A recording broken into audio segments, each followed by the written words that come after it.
And that's where we leave another edition of On Court until next week. Same time, same place. Well, that's a wrap for sports for this evening. My name is Orville Higgins. Over now to Stephen and Curlin at the news desk.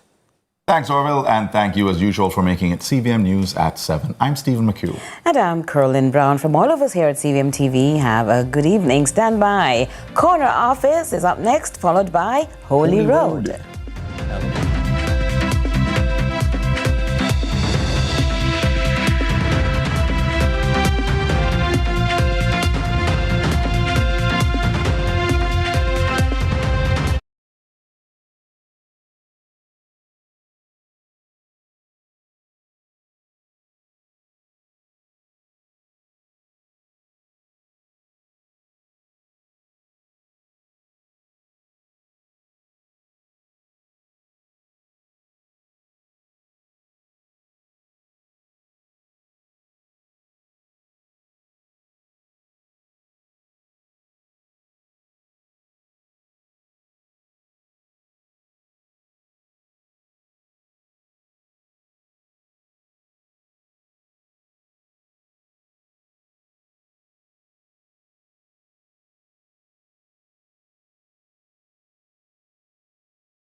CVM News at 7 Thursday, brought to you by MIBinsure.com today and save serious money. I'm the first in my generation to have a piece of property for myself. I will encourage people to throw their NHD and get their reward. The time by National Housing Trust is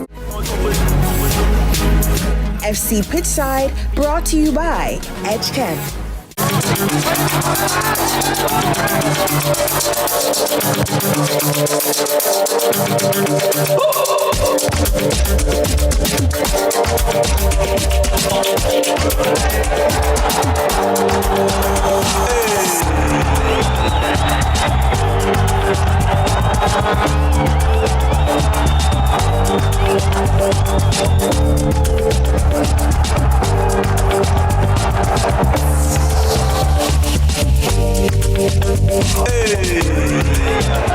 Pick up, man in cup. All over your shield, you make we link up. To watch the Champions Cup. Ben Francis Walker Cup. Which team are win the championship this season? Yo, ISSA. One diver school, I go finish the league and beat now. Which you? This is the season, of course, and please, I'm not talking about Christmas. I am talking about schoolboy football. Welcome to Fan Central Pitchside, where we have the exclusive coverage of all things SBF, schoolboy football. We have a jam-packed show filled with heated debates, one-on-one interviews, and the insights on the season that is upon us. I am, of course, Michalia Cowan, and beside me is the football fanatic, Nathan Curtis. And together we will take you through a journey to unravel the world of SBF. Nathan, how you feel about this upcoming season? And I know as a strong campionite, you think your alma mater, Campion College, has a fighting chance this season? Well, fighting for what exactly? Because as I said, for the title, so-called why title. you put me on the spot like that? I mean, the Lord is on our side. We'll continue to push and fight, but you know it's going to be competitive, and I really believe that they can surprise. So watch out for Campion. Yeah, I mean, for me, I'm from Manchester High School, and I am patiently waiting for the day that Manchester High School can win at the Costa Cup title. But honestly, it feels like I'm waiting in vain. I don't wanna wait in vain for your love. Right. But excitement is building ahead of the start of the season, and just like both of us, the fans across the island are buzzing with anticipation. Brian Pitter took to the streets to get their reaction. Alright, so it's a rainy day here in Hartford, and we're here just to ask the people ahead of the new schoolboy football season who will take each title, the Manning Cup or the Costa Cup. Let's see what they have to say. So in your opinion, Bolby, who do you think is winning Manning Cup this season? Calabar, man. In your opinion, who do you think is winning Manning Cup this season? Jamaica College. JC, come over there, play for them. I'm new to Georges. I feel like KC would have taken Manning Cup this year, basically, or probably say Enid Dalton, because I've been to Enid Dalton and saw them training for Manning Cup already. I've seen where Calabar and KC started training for Manning Cup basically. But I have my eyes on KC and JC for Manning Cup basically. JC. Why? Because them have a good Manning Cup squad. I do, man. St. Diego. Oh, let's see them playing now and looking good. And what about the Costa Cup? What do you think of it? Well, about That Costa Cup now, you know, say, normally Glenmuir, Garvey, Masio. I don't know about Wallaby. Wallaby on my side still, but them kind of off for the longest while now. Clarendon College, all the way. Because them look persistent all the time right now. So them are the team right now for beat. Then we are now joke down there now. So, and generally is a good coach from a long time. So, he have a whole heap of experience from them time. You know? So, that's, he used to go to the school, so he know the right thing, what to do, so everything. So, he's a good coach. So, look over Clarendon College. Always. One side still Clarendon College. Clarendon College. Well, to win the Costa Cup, Clarendon College will be the best option for me right now.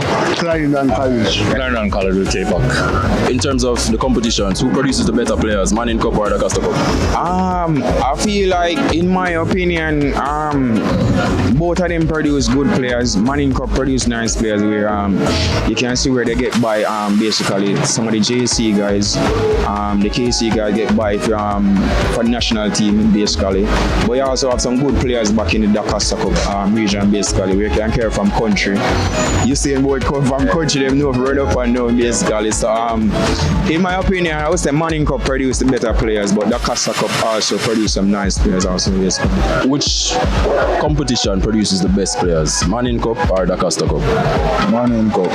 Who produces the better players, Manning Cup or the Costa Cup? To me, I think Manning Cup have the more technical players. I think the Costa Cup produce the more physical players. Manning Cup, yes. I would say Manning Cup. I say Whisper make him name, Whisper Ghana lead for KC. What about Kaim Dixie from Clarendon College or Ghana, England? Kaim Dixie, yes, but Whisper come show a platform for every youth in Jamaica where can know so well them, if them all went straight like he did, then more team we can go to grass on the real way. Manning Cup. Because them have quality baller. Manning Cup. As most of the Manning Cup players, most of them have talent, but depends on which school get them and which type of coach can bring out the better in our player, best.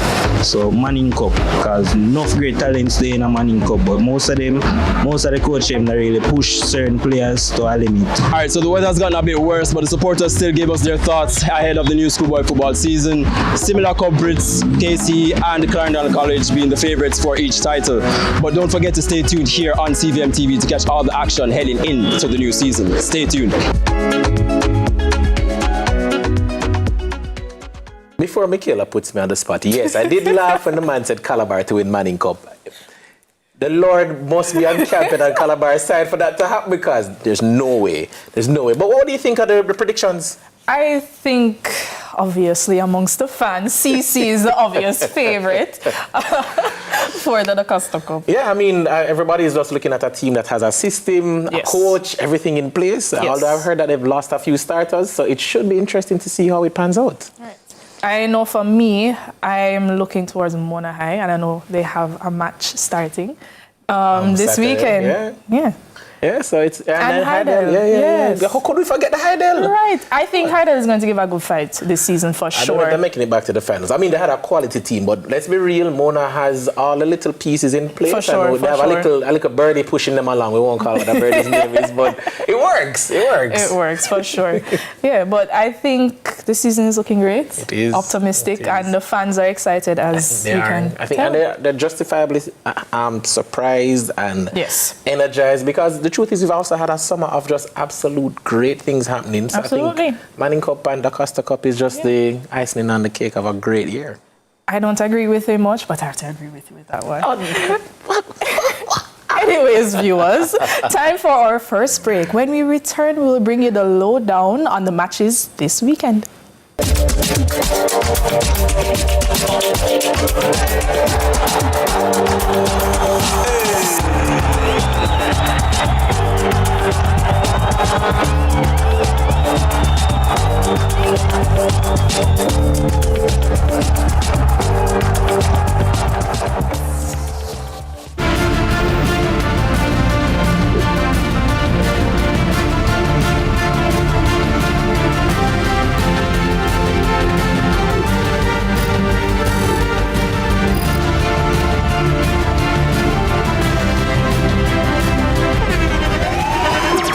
The internationally acclaimed On Stage with Winford Williams. At a new time, Saturdays at 8 p.m. on CVM TV. So much more than entertainment.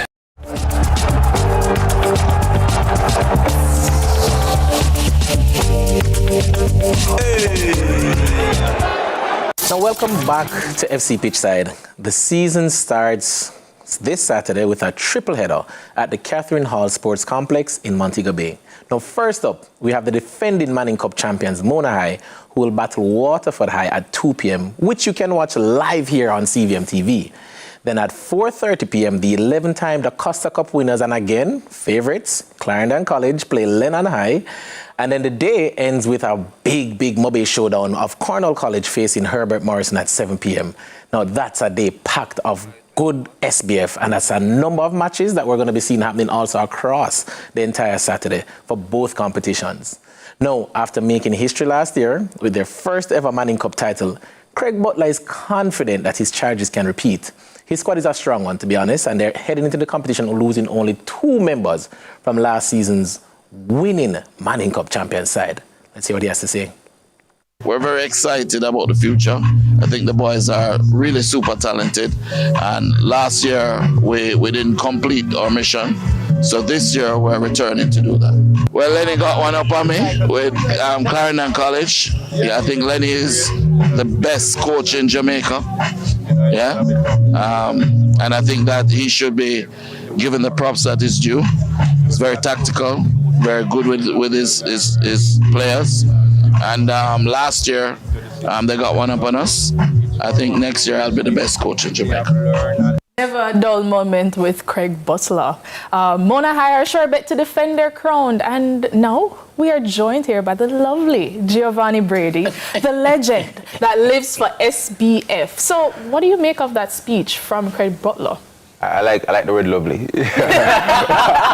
But I think Craig Butler last year, Mona has been an ever-improving project. Year before last year, they made it to the semis, or was it the quarters? And then last year, they made it to the finals, and they won. Went to that Olivia Shield finals and were totally outclassed by that Lenny High coach. Response by Clarendon College. And I think this year, they're going to be a year better, a year older. Mona is one of the few schools as well that they have the audacity, or I'm using the word audacity. They can travel to Europe to have camps and to train with the big clubs, the big boys, the Aston Villas, the Leverkusens. Craig can just take out his contact book and call that club and say, listen. So they have that experience. I want to see how that affects, how that helps them this year. I think definitely they're a team I have making it to the semi-finals. They're not my favorites, but they weren't last year either. Why are they your favorites? Yeah, why not? They're not my favorites. Yeah, why are they not your favorites? Oh, because they're the next school in Kingston that had a long list of players that were not able to play last year, that will be able to play this year, who they are my favorites for this year. But we'll get into that when the time comes. We'll love a man with confidence around here. Yeah. And I mean, but do you think that also enhances the quality of football for schoolboy football? Because to have a Mona High that's getting the opportunity to kind of train, to work alongside top-tier talent like that, you don't think that also builds the competition overall? It builds the competition. It's not only just Mona, because your alma mater that you so like to remind us about. Great. Yeah, Campion, they're attached to Kingston Football Academy. And Kingston Football Academy, under coach, what's his name? Radamakas? The Dutch guy? Listen, you're not going to come catch me. I tried to Brad. We keep it with the short name. Yeah, man, Eric, the short name. Eric Radamakas, yeah. They go to Europe as well. They go to America. So we're seeing the expansion and the bigger brand that schoolboy football is becoming, and it allows for that. So it improves the level of football that we're seeing, and I'm looking forward to the season. So do you think that Mona High being able to train, because you know that Mona High trains year-round. Yeah. So do you think Yeah, that is yeah. to their advantage Yeah, or definitely. disadvantage because they don't get a break? What do you think about that? No man. See their advantage. Okay. Training year-round, being a part of the Phoenix, and we know that Phoenix, Veer Phoenix, they're going to have a Premier League club affiliation. Right. With Lenny Hyde, so after I'm spanking, If you can't beat them, that's what happens. it's going to allow for, the longer you play football, the better it becomes. Because really and truly at this level, developmental level, you should be playing football 8 months, 9 months consistently to develop a talent. So that's it's only a going to system benefit that them. works. Yeah, man, it's a system that works. I mean, for me, I'll even look until they say Mount Pleasant kind of started something in Jamaica and everybody kind of taking it to that next level. We're now seeing football developed from the absolute grassroots. So for me, you're right. Seeing them play football all year round, seeing them have the ability to just have these preseason matches, build up, have all of that. I'm not going to be surprised if 15 years from now, our Reggae Boys is entirely local built, local base. As a matter of fact, it may have to be local base, but it may just be like a Leon Not Bailey. local base, but Where it's local built. Yeah, local built. You're finding that you have players who are leaving Jamaica at 18 Right. with talent enough to go overseas and, You have and get them Kaim, out. Dujan, There you go. Adrian Reed is also going to go to Portugal There this you year. go. He's one of St. George's College's big boys. I don't think he should be playing schoolboy football this season, but let's see. I mean, if you want to go and win the title, you need to have the best players. Come on. I agree with you. Come on. Yeah. So, the defending champions are drawn in Group B along with Charlie Smith High, Gainstead High, Jonathan Grant High, Mona High, can't call Mona again, Tarrant, and Waterford High. Now, I don't see Mona struggling to get out of the zone at all. They have the system, the resources, the leadership, the players to dominate. What do you think about Group B, guys? So, off the top of my head, it should be probably Charlie Smith and Mona, as you mentioned. I think the thing with Waterford, though, is that they're a school-based thing, St. Catherine, Portmore side. Yeah. And when you go away to Waterford, it's always a tough game. So what are your predictions for the game this Saturday? Mona, clearly Mona. So I'm going to trump up the Waterford. No, but where is that game? That game is being held in Montego. Yeah, but as I was saying, so I'm saying when you go away to Waterford, when you go to Waterford, in Portmore to play, it's a tough game. But down in Montego Bay, when the carpet catching on, Mona should win that. Big way to go on the stage. And I like that this year they brought it to Montego Bay as well because you're bringing the football so the fans in Montego Bay can go to the game and so on and experience. Yeah, I love that. Right. I love that. Meanwhile, the Manning Cup has been reduced to 39 teams following the withdrawal of Spanish Town High on Tuesday. They were in Zone F with Ascot, Bridgeport, Excelsior, Jamaica College, and Pembroke Hall. So moving over to the Da Costa Cup, Clarendon College have made it a habit of winning. 11-time champions, obviously, and they have won 5 of the last 10 Da Costa Cup titles. Now, they opened the defense of their title against Denby in Zone H, which also includes Central High, Claude McKay, Edwin Allen, Lennon, and Thompsontown. Now, let's hear from the teacher, the original Lenny Hyde, Clarendon College's head coach. We have been working a long time now, pre-season I've been going. We have a beautiful, wonderful trainer in Junior Samuel, Sammy. So he's been working with the players for the past couple of months now. So we are in good nick, we are physically well.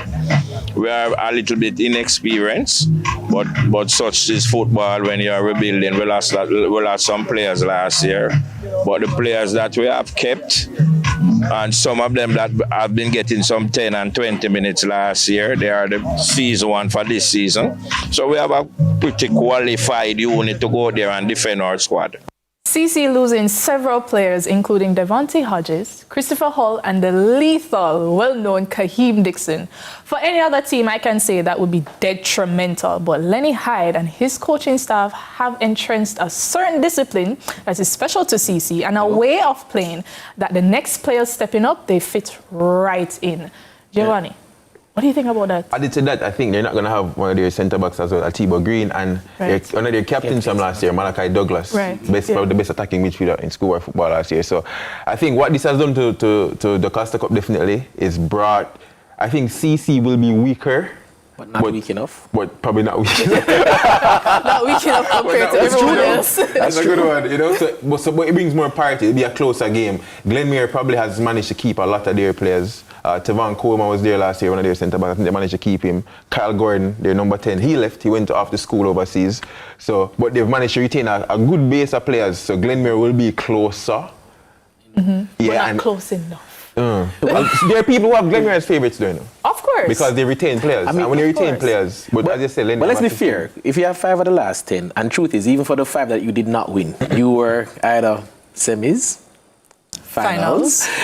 You have to look and recognize that Clarendon College has... So you lose 6 year starters, you know? 5, 6 and starters. every year they that's do it and somehow they show up back. Because if we were to talk about the past 10 years and the names that have walked through Clarendon College's doors, we keep thinking, boy, they can't do it again. They can't do it deemed to again. repeat itself. And they keep doing it. I mean, JC did that for, I think, a similar portion of time, about 10 to 12 years. They had a run where it was pretty much over and over. They just found a way. So with the right system, you have to accept that Clarendon College really should be seen as the... Yeah, we talk about Lenny, and I think Lenny is probably the best developmental coach in Jamaica, you know? So, I mean, he's always developing talent. You know, he has an eye for talent. He knows how to coach. Again, CC is weak, but probably we don't think they're weak enough. But again, Glenmere has a chance there. Yeah. Well, you know, that's all I always say. You know, the best analysis always is found right here. Right here at ISSA Pitchside. But we have to jump to a quick break. Come back for more right after.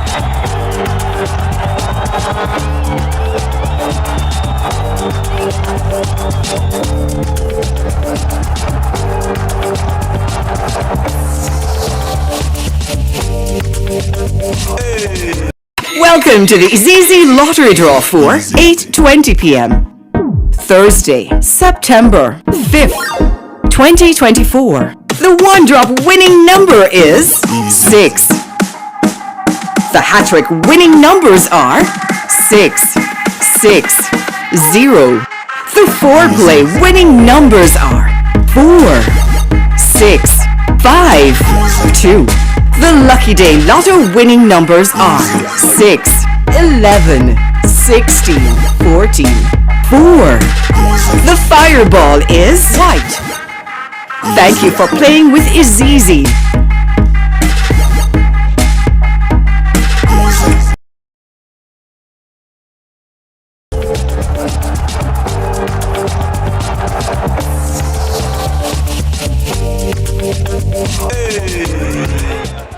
Ball fever is in the air as SPF season draws near. We're about to heat things up with the debate. This is where Nathan and Gio will go at it about a topical issue. Today's topic, should the JFF do more for schoolboy football?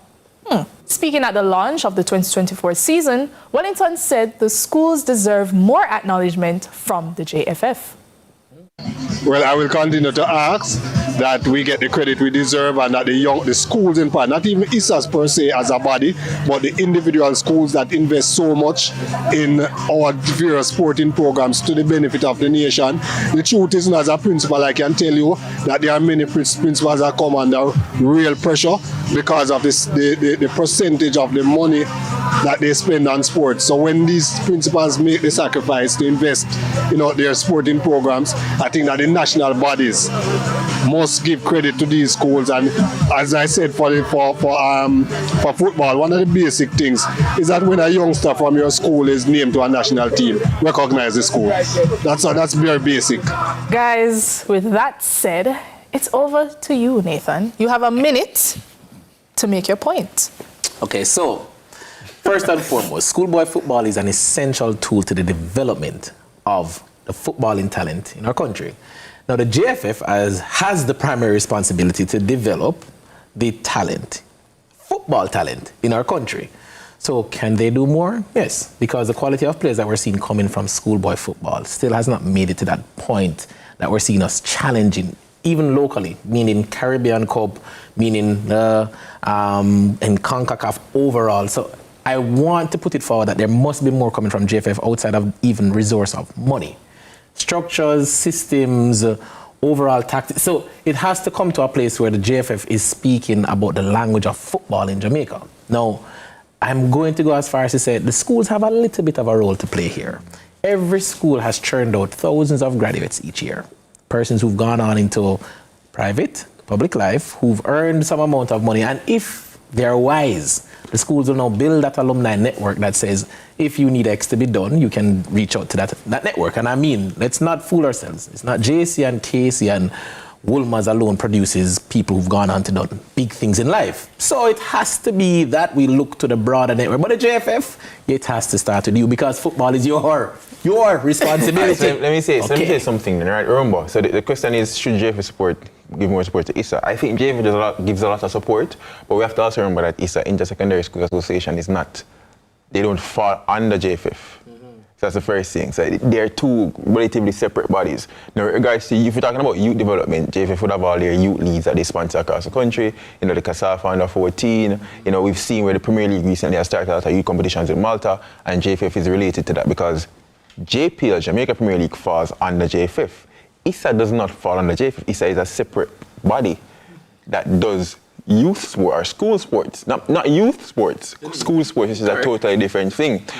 But to this point, I do think JFF, they do give some support. If you realize at Schoolboy Football launch, they're there. Yes. You know, and we've seen at the finals, at matches, they're there and so on. And based off my understanding, I know that, you know, like bars and certain things are sponsored. The referees would definitely need to come from the Jamaica Football Federation to come and coach and the games and so on. So they do give some support. I think JFF does what they should be doing. I do think they do what they should be doing. Nathan, I know you don't agree with that. I definitely don't. Why? Because I'll go back to the fundamental. And if you want to look at it as sports administration in a country, every sport or most sports in general have overarching bodies where even if a singular, smaller entity doesn't fall under, they try to ensure that they give some level of support. No, the truth is schoolboy football, more than even our junior leagues, the corner leagues, is one of the primary breeding grounds for the talent that we're looking at here. Discussion there, no, I'm not saying no. Discussion by itself. True, but the challenge that we have here is that there's no definition of how the JFF supports right now, because in some instances it seems like if ISSA says, all right, we want 5 million, they go, all right, I'll give you $1 million. If the 5 million is justified coming from ISSA, meaning we believe that you as a body has all these resources, all of these contacts, and this is what we'll use the 5 million to do, then it's in the JFF's interest because they will get better talent coming to them. That's exactly what Gio is trying to not agree with. Sides. I'm not picking sides. I can't pick sides. But obviously, looking at his shirt, his sweatshirt, I know that he's not agreeing with that, right? And I think that's what he said in his first point. Are you picking sides? I am not picking sides. Thank you for that one. I'm not picking sides. Again, I think there's so much the JFF can really do with regards to ISSA. I think there needs to be a coming together and a dialogue with regards to, as you mentioned, I agree. Clear grounds or clear means or ways in which to help. Mr. Wellington did not necessarily highlight the clear. Is it that he wants, you know, probably the JFF to come with some sort of a trophy or something like that and say, listen, you know, we have the trophy. Does he want probably more specific acknowledgement of the schools? How does he want that acknowledgement? What kind of acknowledgement? Is it that he wants acknowledgement or support? Those are two different words. If he wants you're support, saying that he wants support or acknowledgement? Which one? He used the word acknowledgement. So what do you think he's trying to say? Support or acknowledgement? What do you think he's trying to say? What he said was acknowledgement. I think he was trying to be politically correct because one of the things you don't want to do is to call out people who are still helping in some way. You don't want to turn around and bite a hand that's kind of feeding you. I think what you see is that, and take champs, the relationship that exists between J3As and ISSA is a completely different one compared to the to ISSA and JFF. Now, that should tell you that a part of it is I don't want to say personally or personality, but it shows that with the right kind of communication, you can maximize. And when you look at how Champs itself has grown with the partnership between all of those bodies, it's gone to that next level. Now, for me, I see schoolboy football growing, but at the increments that you see in other sporting disciplines, track and field, to be very You don't obvious, think it's going I don't think it's grown to that level because for me, a Leon Bailey is not, I don't think a Leon Bailey is an abnormality. I think he is a norm in Jamaica, but the difference is that he got exposure at a very